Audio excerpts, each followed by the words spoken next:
Hey, it's Chris. Get your drinks and your popcorns ready. You know it's going to be a spicy one when I have a drink in front of me. What are we talking about? Wow. Crowdfunding. The Emperor's New Clothes. Rise? Fall? Golden Age? Where are things at? Does it forking matter what I think? No, it doesn't. Let's talk about it anyway. Let's go. So every once in a while, this topic gets brought up. You know, people are going, oh, geez, crowdfunding has jumped the shark again. Crowdfunding is insert bad adjective. Crowdfunding is bubble bursting, right? This is why crowdfunding is awful. Look. There are things that you can most certainly critique on crowdfunding, right? There are some big glaring ones. The overproduction. Been saying that for years. The massive plastic scaling that's going along with this, that is sort of driving a lot of it as well from a consumption capitalistic overpriced standpoint. There is also the FOMO side of things that is ever present. No one should be in their right mind arguing those things, that they are not legitimate criticisms. I have no problem saying that they are. However, my issue, and to swing the pendulum back the other way, is that how unique are those? How unique is that? Is it really that bad of things? Yeah, is it? There's plenty of cases of that. I mean, if you want to make the argument that the Awakened Realms and the Simons of crowdfunding utilize multiple of those aspects that I just mentioned, well, again, nobody's going to refute that, right? Miniature heavy, driven, artistically, aesthetically pleasing, incredibly oversized games, boxes, scope with oftentimes less fine tuning than we would prefer. Okay. I hope they stop making games I don't like. Just talking about the board game scene in general, right? And I agree with that sentiment as a whole, right? I only want to play games I like. At the same time, let's take a step back here. A second.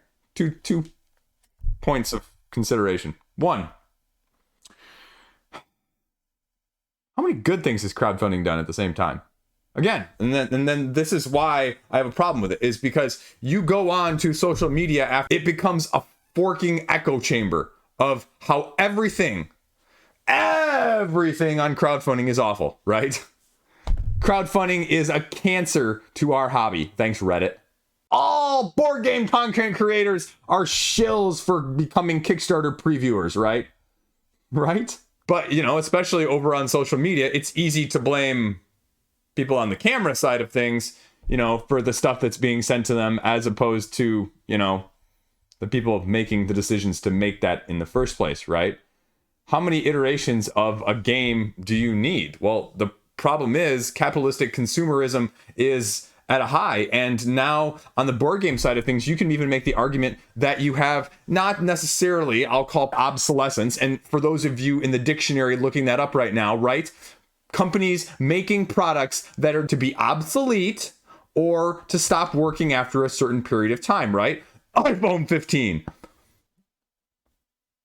You know, it's the truth. Not to say that doesn't happen in slightly different ways on the board game side of things and the hobby side of things as a whole, right? How many times have you bought a game only to have a couple years later, or even forbid a year later, or months later, a new edition, a new iteration announced, released, or shown to be upcoming? How many times has that happened? How many times? Is that influencers' fault? Because that's where people like to lay the blame. You don't look at the publisher. You don't look in the mirror for buying your third zombie side in your collection, third different iteration of slight variants of Clank. No, that's everybody else's fault, right? And again, the phrases of more is better, FOMO, a lack of understanding from backers. That's why crowdfunding is duping all of us into doing it, right? Retail doesn't do any of that, do they? Oh, wait, that's right. And that's the weird dichotomy, is you don't hear about, retail doing this. I can't make a video exclaiming the poor virtues of retail doing this because it's just not as exciting to talk about either.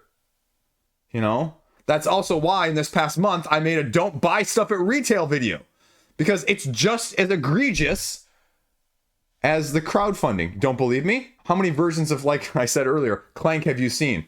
How has the price point gone up on Clank? How many board games, not even just on crowdfunding, now at retail come with deluxeified or extra coins or something else like that raises the price? Because we're seeing a lot more new releases start more at the $50 or $60 than at the $40 or $30. FOMO? Oh, have you heard of promos, anybody?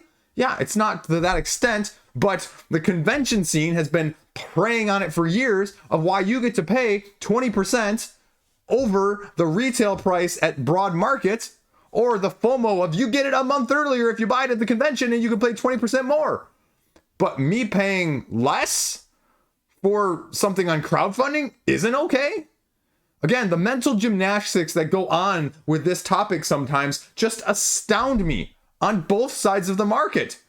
Of, this is horrible, this is horrible. Know what? These are both bad practices on both sides. It's okay to say that. You don't like one side of the political aisle, doesn't mean that the other side of the political aisle is doing great. That black and white narrow mentality is clearly making a huge presence in our hobby, and not for the positive. And again, this seemingly widespread thought of people who hate crowdfunding. I see this all the time on social media, of people going, oh, those guys got duped. Saw it over on Reddit post the other day. Well, those guys clearly don't understand what they're... You know what? That's why I do a weekly crowdfunding roundup. I say, here's the information you need to know. Let's talk about price points. Let's talk about comparisons. Let's talk about deluxeified. Let's talk about shipping. Let's include all of these factors in. Let's discuss it. But no, you don't even want to discuss it. The mere discussion of it disgusts you. But then at the same time, if we can't discuss it, then you're also getting upset at people for not being informed. Again, mental gymnastics. The other thing I've spouted for many a time, how much pre-order from retail happens? How many people are going in getting the next Stonemaier game? They're on the Stonemaier champions list. Again, no fault to them, but it's the same effect. You have Stonemaier champions that are, FOMOing to get it early to get a discount, or that are pre-ordering it once it's been announced, before sometimes often a rulebook has been seen, or any playthrough, or anything example-wise.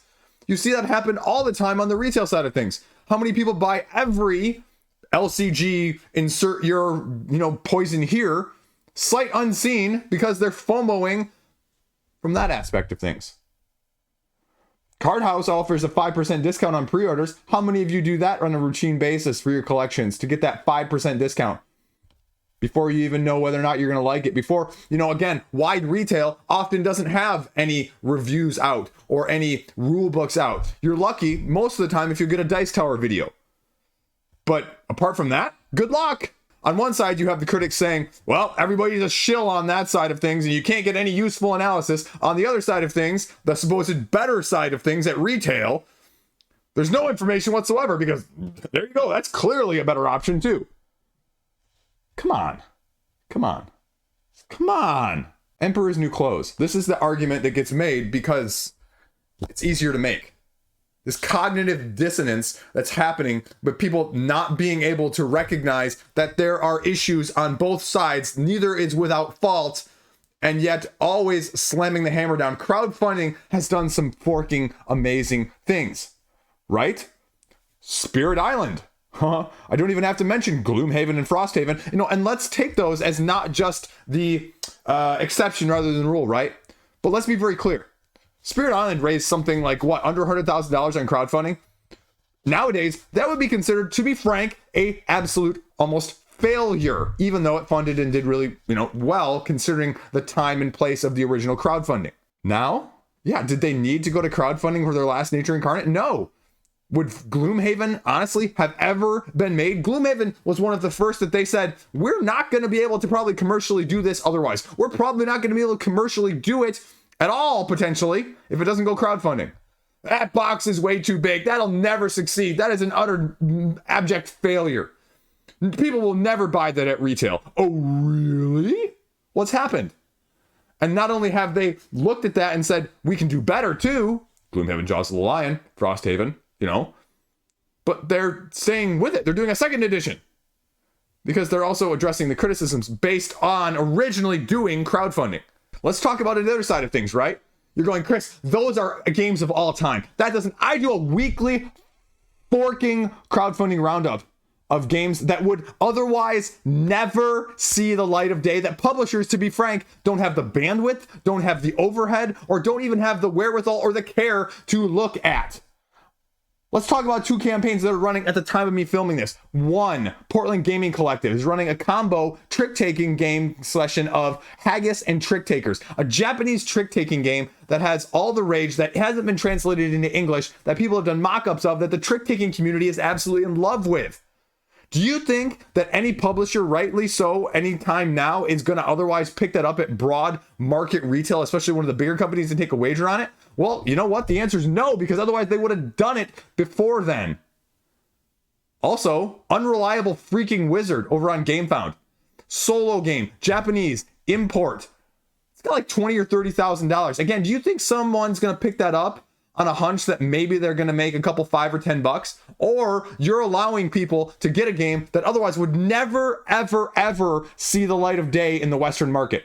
And I can go on and I can name a dozen other projects alone, probably from the past couple months, that would be in the same boat. But it's not fun to talk about those when you're making these points about how bad crowdfunding is.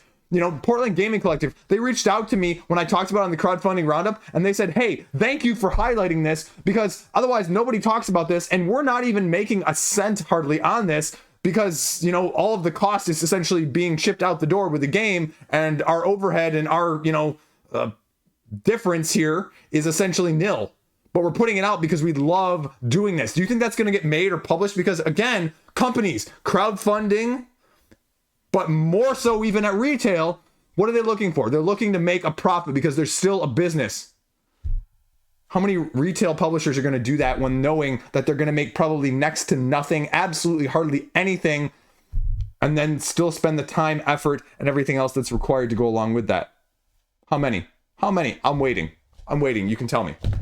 Not many. Not many is the answer. I'm not saying nobody, but not enough that will allow for all of these projects to actually get into people's hands. And now, again, I'm not going to make an argument that all of these games are great. All of these games are fantastic. You're going to have some bad ones. People aren't going to be discretionary with their income, and they're going to have just too much being thrown around in the first place. And you know what? I can't make that argument because they're doing it at retail too. They're doing it at retail as well. Retail does not hold, this exclusive monopoly on wise decisions and wise board gaming making and wide, grandstanding awesome releases nowadays, folks. In fact, you can make the argument that retail has a lot more games coming out per capita, per year, per population, whatever measure you want to use.